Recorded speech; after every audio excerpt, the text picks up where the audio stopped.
کہیں بھی استعمال ہوتے نظر نہیں آ رہے۔ ان لواحقین میں سے ایک کیس ہے نوید بٹ صاحب کا، جو کہ 11 سال سے لاپتہ ہیں، اور یہ ان کے بھائی اور ان کی اہلیہ ہیں جو اسلام آباد ہائی کورٹ کے باہر انصاف کی منتظر ہیں۔ ایک اور کیس ہے جس میں 2 سگے بھائیوں کو اٹھایا گیا، اور ایک کو تقریباً 15 سال سے 8 سال سے لاپتہ ہیں، اور ایک 15 ماہ سے لاپتہ ہیں۔ ان کے 2 سگے بھائی کو اٹھایا گیا۔ آمنہ مسعود جنجوعہ اب تو پورے پاکستان کا جانا پہچانا نام ہے۔ 17 سال سے ان کے شوہر مسعود جنجوعہ جو ہیں وہ لاپتہ ہیں، اور ان کا بھی آج تک کچھ پتہ نہیں ہے۔ اور اس کے ساتھ ہی یہ 4 سالہ بچہ سچل، جس کے والد لاپتہ صحافی مدثر نارو جو ہیں وہ 4 سال سے لاپتہ ہیں، اور اس نے اپنے والد کی شکل نہیں دیکھی، اور اس معصوم بچے کی والدہ اپنے شوہر کا انتظار کرتے کرتے ایک دن ہارٹ اٹیک سے اس دنیا سے رخصت ہوگی، اور اس وقت یہ اپنی دادی کی گود میں پرورش پا رہے ہیں۔ ہم بات کرتے ہیں آج ان کے وکلا سے کہ آج حکم کیا دیا ہے اسلام آباد ہائی کورٹ نے۔ کرنل ریٹائرڈ انعام الرحیم ایڈوکیٹ، کرنل صاحب، آج کے اس کیس کی سماعت کے دوران کوئی خاص بات ہوئی، کوئی نئی بات ہوئی، یا ایک اور تاریخ مل گئی؟ کیا ہوا؟ آج دراصل جو نئی بات یہ ہوئی کہ کورٹ کے اندر ایک رپورٹ پیش کی گئی، اور اس رپورٹ کے اندر یہ بتایا گیا کہ وہ کیسز جو اسلام آباد سے نہیں جن کو اغوا کیا گیا، تو ان کے بارے میں ہائی کورٹ کو جورسڈکشن نہیں ہے۔ یہ ایک بات نئی بتائی گئی جس کے اوپر ہم نے اعتراض کیا، اور انہیں بتایا کہ فیڈرل گورنمنٹ کیونکہ ذمہ دار ہے، تمام ادارے جو گورنمنٹ کے ہیں جو انوالو ہیں اس ابڈکشنز کے اندر، وہ فیڈرل گورنمنٹ کے ماتحت ہیں، اور رول آف بزنس کے تحت prime minister is responsible in the case of human right violations. اور دوسرا کمیشن جو ہے وہ اسلام آباد میں موجود ہے، ایجنسیز کے ہیڈ کوارٹر اسلام آباد میں موجود ہیں، تو اسلام آباد ہائی کورٹ کو جورسڈکشن ہے جہاں سے بھی جو آدمی اٹھایا جائے گا اس کے لیے وہ جو فیملی ہے وہ اسلام آباد ہائی کورٹ کا دروازہ ناک کر سکتی ہے۔ اور ہم سمجھتے ہیں کہ اس وقت تمام جو ہائی کورٹس ہیں ان میں بنسبت اسلام آباد ہائی کورٹ ہی واحد کورٹ ہے جہاں یہ کیسز ابھی ریگولرلی ٹیک اپ ہو رہے ہیں، اور اس کے بارے میں انہوں نے ریگولر آرڈرز بھی پاس کیے ہیں۔ اور اس کے اندر ایک بہت بڑا آرڈر انہوں نے ماہرہ ساجد کیس میں پاس کیا کہ جب تک وہ مسنگ پرسن واپس نہیں آتا اس کی خاندان کی جو کفالت ہے وہ ریاست کی ذمہ داری ہوگی۔ اور 2 کیسز میں آنریبل جسٹس اطہر من اللہ صاحب نے یہ کفالت کا حکم پاس کیا، اور اس کے بعد یہ جو ہماری ایجنسیز ہیں یہ سپریم کورٹ میں بھی گئی، اور سپریم کورٹ نے بھی اس میں اسٹے گرانٹ کرنے سے انکار کر دیا، اور عمر تا بندیال صاحب نے اس میں کہا کہ پاکستان ایک خوبصورت ملک ہے، خدا کے لیے اسے گوئنتا نامہ بے نہ بناؤ، بندے بھی برآمد کرو اور ان کے خاندان کی کفالت بھی کرو، یہ ریاست کی ذمہ داری ہے۔ لیکن ہم سمجھتے ہیں کہ کورٹس کو فردر آگے آرڈر جاری کرنے چاہیے، اور آج یہی طے ہوا کہ کورٹ نے ہمیں کہا کہ 25 تک ہم ریٹن اپنے آرگومنٹس دیں، اور کورٹ کی رسپانسبلٹی اور اس کے علاوہ یہ بتائیں کہ ریاست کی کیا ذمہ داری ہے۔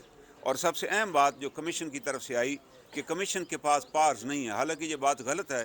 جس ایکٹ کے تحت کمیشن بنایا گیا اس کے تحت کمیشن کو ہائی کورٹ کے جج کے اختیارات دیے گئے، اور کمیشن کے پاس کنٹیمپٹ آف کورٹ کی بھی پاورز ہیں، کمیشن کے پاس کرمنل کورٹ کی بھی پاور ہے، اور اس آرڈیننس میں یہ بھی لکھا ہوا ہے کہ اگر کمیشن کا جج جو ہیڈ ہے وہ جج آف سپریم کورٹ ہوگا تو اس کے پاس سپریم کورٹ کے جج کی پاورز ہوں گی۔ اب وہ کمیشن کے جو چیئرمین اگر وہ اپنی پاور استعمال نہ کریں تو اس کے لیے تو ہمارے پاس کوئی سلوشن نہیں ہے۔ انہوں نے اور ابھی تک انہوں نے خود تسلیم کیا ہے کہ 450 پروڈکشن آرڈر وہ جاری کر چکے ہیں جن پر عمل درآمد نہیں ہوا۔ میں سمجھتا ہوں ان کو مستعفی ہو جانا چاہیے اگر وہ عمل درآمد نہیں کر سکتے۔ مگر انعام صاحب، یہ عدالت 1 سال سے کیا کر رہی ہے؟ مدثر نارو کے کیس میں کیا ہوا ہے؟ مدثر نارو کے کیس میں جو پہلے تو انہوں نے کہا جی ہم ایویڈنس کلیکٹ کر رہے ہیں، اور ابھی جو انہوں نے رپورٹ پیش کی ہے لیٹسٹ رپورٹ، اس کے اندر انہوں نے کہا کہ جی 17 وٹنسز کی ایویڈنس ایس پی نے ریکارڈ کی ہے، جبکہ کمیشن نے کہا جی ہمیں صرف 5 بندوں کی سٹیٹمنٹس ملی ہیں، باقی نہیں ملی، اور اس کے مطابق ہم ثابت نہیں کر سکے۔ اگر دیکھا جائے یہ کمیشن اتنا ٹوتھ لیس ہے اور اتنا پاور لیس ہے کہ ایک ایس پی سے انویسٹیگیشن رپورٹ نہیں منگوا سکا، وہ سٹیٹمنٹ آنی ابھی بھی ریٹن انہوں نے دیے۔ تو یہ میں سمجھتا ہوں اٹ از این اپیتھی، اور ان کو کوئی کنسرن ہی نہیں ہے کہ کتنا بڑا انسانی المیہ ہے، اور وہ لوگ جن کی ڈیتھ کسٹڈی میں ہوگی ان کا کون ذمہ دار ہے؟ اس میں تو ہمیں کوئی ایویڈنس لانے کی ضرورت نہیں، اگر ان کے پاس سے اور ڈیتھ ہوگی تو وہ بتائیں۔ یہ تھے کرنل ریٹائرڈ ایڈوکیٹ انعام الرحیم۔ ہم بات کریں گے مدثر نارو کی والدہ سے جو اس وقت اپنے پوتے کی پرورش کر رہی ہیں، واحد کفیل ہیں اس کی۔ آپ کچھ بتانا چاہیں گی کہ آج کی سماعت سے آپ کو کیا توقعات تھی اور کیا ہوا ہے؟ مجھے تو آج بہت ہی کہ کوئی فیصلہ دیں گے، لیکن ہر دفعہ ایسے ہی کر دیتے ہیں، پھر ڈیٹ دیتے ہیں. لیکن مجھے یہ نہیں سمجھ آتی کہ فیصلہ دینے میں اتنی مشکل کیوں آ رہی. جب ہم بتا رہے ہیں یہ کیوں نہیں بھیجتے ان کو، باقی لوگوں کو بھیجتے ہیں، یہ آرمی چیف کو کیوں نوٹس میں کیوں نہیں لاتے، یہ جو ایجنسیوں کا ہے ڈی جی آئی اس کو کیوں نہیں یہ بتاتے کہ یہ ہو رہا ہے، آپ کا نام بدنام ہو رہا ہے. اور یہ ان کے نوٹس میں لائیں. کورٹ کا تو یہی حق ہے نا کہ اگر وہ ان کو نہیں پتہ جو ہو رہا ہے، بدنام ہو رہی ہماری پاک فوج ہے، اس کے نام کے ساتھ جو پاک کا لفظ لگا ہوا ہے، تو اس کو پاک ہی رہنے دیں. تو ہم نہیں چاہتے کہ یہ ہماری فوج جو ہے بدنام ہو. اور ان کے نوٹس میں آرمی چیف جو سیاستدانوں کو کہتے ہیں کہ میرا نام نہ آئے، ہمارا اس میں کوئی عمل دخل نہیں ہے، تو وہ تو چاہیں گے کہ وہ نہیں ان کا کسی طرح بھی وہ بدنام نہ ہو. تو یہ ان کو پتہ لینا چاہیے کہ کون کر رہا ہے اس ادارے کو بدنام. آج شیخ رشید صاحب بھی آئے ہوئے تھے کمرہ عدالت میں، ان سے بات ہوئی آپ کی؟ جی، بچے نے ہاتھ ملایا، میں نے بھیجا تھا اس کو کہ ہاتھ ملاؤ. تو کل وہ ان کے دروازے پہ مجھے بھیجا تھا، جب میں گئی تو وہ ملے بھی نہیں. اور ان کے نوٹس میں بھی نہیں آ سکا کہ کیا ہمیں مسئلہ ہے اور کیا تکلیف ہے. کوئی بات ان کو بتاتا، سنی تک نہیں انہوں نے بات. آج اللہ کی شان ہے، میں کہہ رہی ہوں کہ آج میرے ساتھ کرسی پہ بیٹھے ہوئے تھے سوالی بن کے میرے ساتھ. یہ اللہ تعالیٰ کی ہے کہ بندے کو یہاں لا کے کھڑا کر دیتا ہے. تو اس لیے سوچ سمجھ کے ہر کام کرنا چاہیے. جی ایڈوکیٹ ایمان مزاری، کیا مشکلات ہیں عدالت کو، کیوں کسی منطقی اور ٹھوس نتیجے پر نہیں پہنچ پا رہی؟ اور ایک سال سے زائد کا عرصہ ہو گیا ہے اس کیس میں. چیف جسٹس اطہر من اللہ ہر بار سماعت کرتے ہیں، ہر بار رپورٹیں طلب کرتے ہیں، مگر ابھی تک آج انہوں نے فیصلہ کیا کہ باقاعدہ دلائل ہوں گے. تو یہ دلائل پہلے نہیں سنے جا سکتے تھے؟ جی دیکھیں مطیع اللہ جان صاحب، آج اصل میں ہم نے اپنے فائنل آرگیومنٹس کرنے تھے. میری خود طبیعت خراب ہے جس کی وجہ سے میں نہیں آج کر سکی، لیکن انشاءاللہ ہمیں امید ہے کیونکہ انہوں نے آرڈر میں لکھوایا ہے کہ فائنل آرگیومنٹس کی ڈیٹ ہے. پہلے وہ پٹیشنرز کے کاؤنسل سے سن لے کہ ان کے فائنل آرگیومنٹس کیا ہیں، جس کے بعد ایک فیصلہ آ سکے گا. انشاءاللہ امید یہی ہے کہ ایک ٹھوس فیصلہ ہی آئے گا، کیونکہ انہوں نے آج واضح طور پر کہا ہے کہ ادھر سے رپورٹ منگوانے کا، ادھر انہیں بھیجنے کا کوئی فائدہ نہیں ہے. یہ ان فیملیز کی اذیت کو پرولونگ کرتا ہے. تو انشاءاللہ اگلے ہفتے جب ہمارے فائنل آرگیومنٹس کنکلوڈ ہو جائیں گے، ہمیں امید ہے کہ انڈیڈ ایک ٹھوس فیصلہ آئے گا. ٹھیک ہے. آمنہ مسعود جنجوعہ، آپ نے بھی آج ایک نئی درخواست دائر کی ہے، وہ درخواست ہے کیا اور آپ نے عدالت سے کیا استدعا کی؟ دیکھیں، ایک تو درخواست ہے جس میں کہ مائیکل سکیورے مجھے بنایا گیا، اس میں میں سجیشن، عدالت کا معاون. ہاں جی، عدالت کے معاون کی حیثیت سے میں نے تجاویز دی ہیں. اور اس میں ڈیٹیل تو میں نے یہی بتائی کہ میں 11 سال سے اس کمیشن کے ساتھ تعاون کر رہی ہوں، مگر گزشتہ کئی سالوں سے میں یہ محسوس کر رہی ہوں کہ ہم ایک بند گلی میں جا چکے ہیں. اور یہ کمیشن کا جو کانڈکٹ ہے وہ اس طرح کا ہو گیا ہے کہ اس کو مزید طول دینا جو ہے نا، وہ ان وکٹمز کے ساتھ زیادتی ہوگی اور ان کو انصاف کسی صورت بھی نہیں ملے گا. 450 وہ کیس ہیں جن کے پروڈکشن آرڈر ہوئے ہیں، ان کو یہ تو کچھ نہیں ہو رہا، ان کی تو فائلیں بند ہو چکی ہیں. اس کے علاوہ بھی جتنے بھی کیسز ہیں وہ چکر لگوا رہے ہیں. اور چکر لگوانے کے علاوہ ہمارے اوپر جو اذیت ہو رہی ہے وہ یہ ہو رہی ہے کہ ہم کسی بھی عدالت میں جائیں وہ ری ڈائریکٹ کر کے جی کمیشن میں جائیں. سپریم کورٹ کا اسپیشل بینچ بنا، وہ جی ری ڈائریکٹ کر کے کمیشن میں جائیں. تو کمیشن ایکچولی تو ریلیف دے نہیں رہا، تو پھر ہم وہاں پہ سٹک ہو جاتے ہیں. آپ کے اسی لیے خیال میں نے ججوں کی کیا مجبوری ہے، ہماری آئینی عدالتوں کے ججوں کی؟ ججوں کی یہی مجبوری ہے کہ وہ جورسڈکشن کے حساب سے چلتے ہیں. اب یہاں پر بھی جس طرح فیصل صدیق صاحب نے جو کوسچنز اٹھائے، اس کا مقصد یہی تھا کہ اس عدالت کی جورسڈکشن نہیں ہے، مگر کیونکہ ہم کمیشن کے خلاف گئے ہوئے ہیں، اور کمیشن جو ہے وہ اسلام آباد میں فیڈرل کمیشن ہے، تو فیڈرل تو ان کا سبجیکٹ ہے، تو اس لحاظ سے یہ بھی ان کا سبجیکٹ ہے. تو جو مین جو میں نے 3 پریئرز کی ہیں، اس میں ایک تو یہ کہ یہ کمیشن بند کیا جائے، کیونکہ اس سے بس وہ گول گول گھوم رہے ہیں اور کہیں بھی نہیں جا رہے. دوسرا یہ کہ ٹروتھ اینڈ ریکنسیلیشن کمیشن بنایا جائے، جس میں کہ آپ بہت سارے ایشین ملکوں کے پیٹرنز آپ دیکھ سکتے ہیں، اس کو پاکستان کے حساب سے کسٹمائز کر سکتے ہیں. اس commission truth and reconciliation commission میں کیا ہوگا؟ اس میں یہ ہوگا کہ وہ جو ایجنسیز اور آرمی اور پولیس کے نمائندے جنہوں نے کہ یہ ابڈکشنز کی ہیں وہ وکٹمز کے سامنے آ کے ہر کیس ٹو کیس ہیئرنگ ہوگی اور سامنے آ کے اعتراف کریں گے کہ ہاں ہم نے یہ کیا تھا, ہم معافی مانگتے ہیں. اگر وہ زندہ ہوگا تو وہ بتا دیں گے کہ فلانی جگہ پہ یہ اپنا جو ہے وہ جیل کاٹ رہا ہے, یا مطلب اس جگہ پہ اس کی ویئر اباؤٹس بتا دیے جائیں گے. اگر وہ دنیا میں نہیں ہے تو ثبوت دیے جائیں گے کہ یہ دنیا میں نہیں ہے اور یہ اس کی گریو ہے, اور پھر انٹرنیشنل سٹینڈرڈز کے مطابق ان کو کمپنسیٹ کیا جائے گا. تو یہ جب تک نہیں ہوگا کہ تو اس کے بدلے میں ان کے خلاف کوئی قانونی کارروائی نہیں ہوگی اگر وہ سچ بول دیں؟ وہ سچ بول دیں گے تو ہم بھی انہیں مطلب یہی ہوگا کہ دونوں ایک دوسرے کو معاف کر دیں گے, ہم ان کو ایجنسیز کو معاف کر دیں گے, وہ ہم سے معافی مانگیں گی اور وہ سچ بتا دیں گے. کیونکہ جو مین مسئلہ ہوتا ہے جو اس میں کہ ماں باپ جس تکلیف اور اذیت سے گزر رہے ہوتے ہیں کہ انہیں سچ نہیں پتہ ہوتا. کتنے ماں باپ نے سپریم کورٹ میں اپنے آپ کو مارا ہے اور انہوں نے کہا ہے کہ میرے بیٹے کو گولی مارو اور مجھے اس کی لاش دے دو. اس اذیت کی وجہ سے انہوں نے کہا ہے کہ مجھے اس کی لاش ہی دے دو کہ مجھے پتہ نہیں ہے کہ وہ کہاں ہے. تیسری میں نے پریئر یہ کی ہے کہ آپ جو لا بنایا جا رہا تھا وہ ڈیفینیٹلی کہیں نہ کہیں ہے جس میں کہ اس کو کرمنلائز کیا گیا ہے, تو وہ اس کو ڈھونڈا جائے کہاں پر کس سٹیج پہ ہے, اور اس میں سے ایک تو 514 شک جو ہے وہ نکالی جائے جو کہ اس کے اسپرٹ کے ہی خلاف ہے. اور ریلیف میں تو اس کا ٹروتھ اینڈ ریکنسیلیشن کے علاوہ اور کوئی ریلیف کوئی حل نہیں ہے پاکستان میں. چلیں ٹھیک ہے. دوسری میں بات یہ کرنا چاہ رہی تھی کہ کمیشن کی جو رپورٹس ہیں اس میں آپ دیکھیں کہ یہ نمبرز کہاں تک پہنچ گیا. پہلا کمیشن آف انکوائری جو کہ غائب کر لیا انہوں نے رپورٹ, اس میں 135 کیسز تھے. جہاں پہ وہ بند ہوا تھا after 1 year there were only 135 cases and now we ended up having 8,661. تو یہ مقصد تو نہیں تھا کمیشن آف انکوائری کیا کہ آپ کا ایک بزنس شروع ہو گیا ہے جی, لوگ غائب ہو رہے ہیں اور ٹریس ہو رہے ہیں, غائب ہو رہے ہیں ٹریس ہو رہے ہیں, اور ان کی نوکریاں لگی ہوئی ہیں, یہ پریزیڈنٹ بن کے بیٹھے ہوئے ہیں, سیکریٹری بن کے بیٹھے ہوئے ہیں, رجسٹرار آفس کھلا ہوا ہے. they were not supposed to do this. انہوں نے ریکمنڈیشن دینی تھی کہ کیوں ہو رہا ہے یہ جبری گمشدگی, کیسے حل ہو سکتی ہے, کون ذمہ دار ہے. ٹھیک, بہت شکریہ آمنہ. اب ہم بات کرتے ہیں ایک اور فیملی سے. جی آپ اپنا تعارف کرائیں گے؟ جی سلطان محمود سے میرا نام ہے.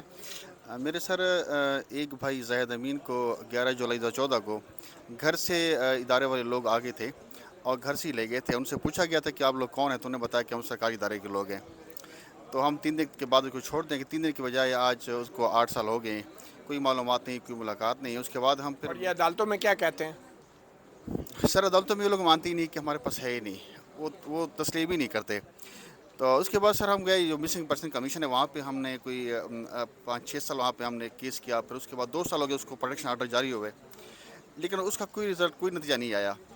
اس کے بعد 15 مہینے پہلے 9 مارچ 2021 کو ہمارے اس سے چھوٹے بھائی تھے صادق امین, اس کو بھی اس طرح گھر پہ آ کے رات کو 12 بجے انہوں نے جو بلیک وردی والے آتے ہیں ہر دفعہ, کون سے سال میں؟ 2021 9 مارچ 2021 سر. تو رات کو آئے 12 ساڑھے 12 بجے 10-12-15 بندے آ کے دیواریں پھلان کے آئے ہیں اور اس کو گھر میں سویا ہوا تھا اس کو اٹھا کے لے گئے ہیں. اب سر اس کو بھی 15 مہینے ہو گئے ہیں, کوئی اس کا اتا پتہ نہیں ہے. اس کے علاوہ انہوں نے ریٹ پٹیشن دائر کی تھی Rawalpindi bench Lahore high court میں. تو 1 سال ہم وہاں پہ ہم گئے ہیں, لیکن وہاں سے ہمیں کوئی انہوں نے ہمارا جو کیس ہے وہ کلوز کر دیا. تو اس کے اگینسٹ ہم آئے ہیں یہاں پہ اسلام آباد ہائی کورٹ میں. تو ہمیں انشاءاللہ امید ہے کہ ہم یہاں سے انصاف ملے گا, اور ہمیں انصاف ہی چاہیے. ہمارے ضعیف والدین ہیں اور جتنے بھی لاپتہ لوگ ہیں صحیح تکلیف میں, ہم بھی اس طرح کی تکلیف میں ہیں. لیکن ہمارے بھائی کو لاپتہ تو نہیں ہے, گھر سے لے گئے ہیں, لہٰذا کے لوگ تو لاپتہ تو نہیں, وہ نہیں ہو سکتے. جبری طور پہ انہوں نے گمشدہ کر دیا ہے. تو یہ راولپنڈی ہائی کورٹ یا اسلام آباد ہائی کورٹ, یہ جب آپ ججوں کے پاس جاتے ہیں, عدالتوں میں جاتے ہیں, تو یہ جج کیا کرتے ہیں, یہ کیوں نہیں فیصلہ دے پاتے؟ آپ کے خیال میں ججز کا رویہ کیا ہوتا ہے؟ سر اس طرح کے ایک جو مسنگ کمیشن ہے وہ تو سر ایک ایسا ادارہ ہے کہ وہ صرف ٹائم ویسٹ کرتا ہے, ٹائم ضائع کرنے والی بات ہے. اس میں 8 سال میرے جو دوسرے بڑے بھائی تھے زاہد امین, 8 سال کا اس کیس اس نے ضائع کیا, ٹائم ضائع کیا ہے. نہیں تو عدالتوں میں کیا ہوتا ہے, آئینی عدالتوں میں, ہائی کورٹوں میں کیا ہوتا ہے؟ ہائی کورٹ میں سر ہمارے جو ہم نے جو کیس کیا تھا راولپنڈی ہائی کورٹ میں, بس یہ کہ ڈیٹ پہ ڈیٹ دیے جا رہے ہیں اور وہ لوگ آتے ہیں پھر وہ تاریخ لیتے ہیں. کون سا جج ہے؟ سر وہاں پہ جو ہمارے پہلے آنریبل جج تھے شاید محمود عباسی صاحب, انہوں نے بہت اچھا طریقے سے انہوں نے کام کیا ہے, چلایا انہیں. لیکن بیچ میں پھر وہ ارشد گورال صاحب آئے, انہوں نے ہمارا جو کیس تھا وہ ڈسپوز آف کر دیا, پہلی اس پہ پیشی پہ انہوں نے بند کر دیا تھا. یہ آمنہ مسعود, آپ تھوڑا بتائیں گی یہ جو دو بھائیوں کا کیس ہے، یہ کیا ہوا؟ راولپنڈی ہائی کورٹ میں تو یہ چلتا رہا کافی عرصہ، تو کیا مسئلہ ہوا؟ یہ تقریباً 1 سال چلتا رہا وہاں پر، اور شاہد محمود عباسی صاحب کی کورٹ میں بڑی اچھی پروسیڈنگز ہوتی تھیں. انہوں نے سیکریٹری ڈیفنس کو طلب کیا، سیکریٹری انٹیریئر کو طلب کیا، بلکہ یہاں تک کہا کہ جب تک کیس میں کوئی سالڈ پروگرس نہیں ہوتی آپ نے ہر ہیئرنگ کے اوپر آنا ہے. اور کافی زیادہ انہوں نے جو پولیس کے اوپر بھی پریشر ڈالا ہوا تھا. مگر ایک دن اچانک جج صاحب چینج ہو جاتے ہیں اور پتہ چلتا ہے کہ شاہد محمود عباسی صاحب جو ہیں وہ ملتان چلے گئے ہیں، اور ان کی جگہ ایک اور جج صاحب آئے ہوئے تھے. اور انہوں نے مطلب آرگیومنٹ سنے، اور انہوں نے فوراً ہی مطلب کہا کہ اچھا ٹھیک ہے بعد میں بات ہوگی. اور انہوں نے نہ نیکسٹ ڈیٹ آف ہیئرنگ بتائی، اور پولیس والوں سے ہمیں پتہ چلا کہ یہ تو کیس سب کے ختم. یہ 6 کیسز اس وقت چل رہے تھے، جس میں زاہد امین، صادق امین کا تھا، اور باقی بھی 4 اور کیسز بھی تھے. تو وہ سب کے سب انہوں نے single stroke of a pen کہہ دیا کہ یہ کمیشن آف انکوائری میں بھی رجسٹرڈ ہیں، تو وہاں پر ان کے اوپر وہ ہونا چاہیے. اور زاہد کا کہا کہ اس کا پروڈکشن آرڈر بھی ہوا ہوا ہے، تو کمیشن جو ہے، اور اس میں اس کی ڈیٹ بھی انہوں نے غلط لکھی. انہوں نے تقریباً یہ ظاہر کیا کہ چند مہینے ہوئے ہیں کہ پروڈکشن آرڈر ہوا ہے، جبکہ ان کے پروڈکشن آرڈروں کی کیا صورت حال ہے؟ آپ نے بتایا کہ 200 پروڈکشن آرڈر جاری ہوئے ہیں اور ایک پہ بھی عمل نہیں ہوا. یہ پروڈکشن آرڈر ہوتا کیا ہے؟ پروڈکشن آرڈر یہ ہوتا ہے کہ جب وہ تقریباً 2 سال 2.5 سال کے قریب جب ہیئرنگز ہو جاتی ہیں، انکوائری کمپلیٹ ہو جاتی ہے، تو وہ یہ کہتے ہیں کہ ہاں یہ جبری گمشدگی کا کیس ہے اور اب اس بندے کو پروڈیوس کیا جائے. تو وہ ایجنسیز اور فورسز سے یہ کہتے ہیں کمیشن والے کہ آپ اس بندے کو پروڈیوس کریں. تو وہ ظاہر ہے کہ وہ کمپلائنس نہیں ہوتی، ان کے حکم عدولی کی جاتی ہے، بندہ پیش نہیں کیا جاتا. مگر کمیشن اس کو ایک اپنے لیے ایک وہ سمجھ کے کہ ہم نے انتہائی درجے تک کیس کو پہنچا دیا، وہ ریکارڈ کا حصہ بنا کے اور فائل کلوز کر دیتے ہیں. یہ 450 اس طرح اب آپ کو کوئی توقعات ہیں اسلام آباد ہائی کورٹ سے؟ اسلام آباد ہائی کورٹ سے مجھے توقعات ہیں بالکل، کیونکہ اب سپریم کورٹ بھی اس کے اوپر کوئی ایکشن نہیں لے رہی. اگر وہ اسپیشل بینچ بنا تھا تو وہ کر کیا رہا ہے اسپیشل بینچ؟ 450 پروڈکشن آرڈرز کا انہوں نے کچھ بھی نہیں کیا. سر 5-6 سال انکوائری چلاتے ہیں یہ لوگ، چلاتے ہیں. حالانکہ ایک بندے کو سامنے، گھر کے سامنے وٹنس ہے، ویڈیوز ہمارے پاس ہے، CCTV فوٹیج ہمارے پاس ہیں، ویڈیو ہیں. بندے لے گئے ہیں، سامنے نظر آ رہے ہیں، پولیس کی گاڑی نظر آ رہی ہے. اس کو پھر اس کی انکوائری کرتے سال گزر جاتے ہیں. پتہ نہیں کس قسم کی انکوائری ہے کہ وہ پوری نہیں ہوتی. حالانکہ یہ تو ہمارے جو ادارے ہیں بہت تکڑے ہیں، ایسا مسئلہ ہو تو فوراً بندے کو پکڑ لیتے ہیں کوئی ان کا کوئی. لیکن یہ جو لوگ جو ہمارے سامنے لے جاتے ہیں، جو پولیس گاڑی آتی ہیں، CCTV کا ویڈیو بھی ہمارے پاس ہے، ان کا پتہ نہیں چلتا، وہ غائب ہو جاتے ہیں. سر یہ تھی کہانیاں انسانی المیہ ایک جنم لے رہا ہے پاکستان میں، اور آپ نے دیکھا کہ پورے پاکستان میں سینکڑوں کے قریب ایسے خاندان ہیں جن کے پیارے ابھی بھی اٹھائے جا رہے ہیں. آپ نے سنے یہ کہانیاں، ایک ریئل لائف سٹوریز. اسلام آباد ہائی کورٹ میں نہیں، پورے پاکستان کی عدالتوں میں یہ کہانیاں سننے کو مل رہی ہیں، اور ان کہانیوں کے کرداروں میں روز بروز اضافہ ہوتا جا رہا ہے. ہمارے معزز ججز صاحبان اسلام آباد ہائی کورٹ کے چیف جسٹس عطا من اللہ سمیت ابھی تک لاپتہ افراد کے حوالے سے کوئی ایسا ٹھوس اور مؤثر اور قابل عمل فیصلہ نہیں دے سکے کہ اور کچھ نہیں تو کم از کم مزید شہریوں کو لاپتہ ہونے سے بچایا جا سکے. سپریم کورٹ ہوں یا ہائی کورٹ کے ججز ہوں، بڑے بڑے سیاستدانوں اور ان کی حکومتوں کو گرانے اور بچانے کے لیے تو یقینی طور پہ آدھی رات کو بھی عدالتیں بیٹھتی ہیں، اور اس میں شاید آئینی اور قانونی طور پہ یہ تقاضا بھی ہے کہ آدھی رات کو عدالتیں کھلیں. مگر پھر ان افراد کے مقدمات کو سننے کے لیے کون سی عدالت آدھی رات کو بیٹھی ہے یا بیٹھے گی، اور کیا فیصلے ایسے دے گی کہ جس پہ عمل درآمد بھی ہو جائے گا. دوسری طرف مدثر نارو کے چھوٹے بیٹے کو مسلم لیگ نون کی رہنما مریم نواز نے ایک میڈیا کی پریس کانفرنس میں اپنی گود میں اٹھایا تھا.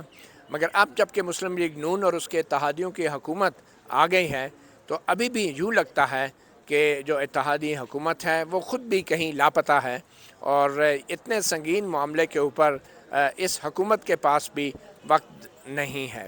اور اس سے پہلے جو حکومت تھی سابق وزیر اعظم عمران خان کی، وہ اپنے اقتدار کے لیے بڑی بڑی ریلیاں اور جلسے تو کر رہے ہیں، مگر ایک جملہ 2 بول ان جلسوں میں لاپتہ افراد کے لواحقین کے بولنے کے لیے ان کے پاس نہیں ہے. اور وہ شاید ویسے بھی چاہتے ہیں کہ فوج کو نیوٹرل نہیں ہونا چاہیے، اور فوج اگر نیوٹرل ہوتی ہے تو پھر عمران خان جیسے سیاستدانوں کا حکومت میں بھی کام نہیں چلتا۔ مگر جہاں تک لاپتہ افراد کا معاملہ ہے، اس میں صرف عمران خان ہی نہیں، تمام لیڈران جنرل مشرف کے بعد اگر آصف زرداری آئے یا پھر نواز شریف آئے یا پھر اب عمران خان آئے، سب کے سب لاپتہ افراد کے حوالے سے ایک ہی صفحے پہ ہیں، اور وہ اس صفحے پہ یہ لکھا ہے کہ فوج کو ہاتھ نہیں لگانا، اس کا احتساب نہیں کرنا۔ مطیع اللہ جان، MJ TV سے اتنا ہی، اجازت دیجیے، اللہ حافظ۔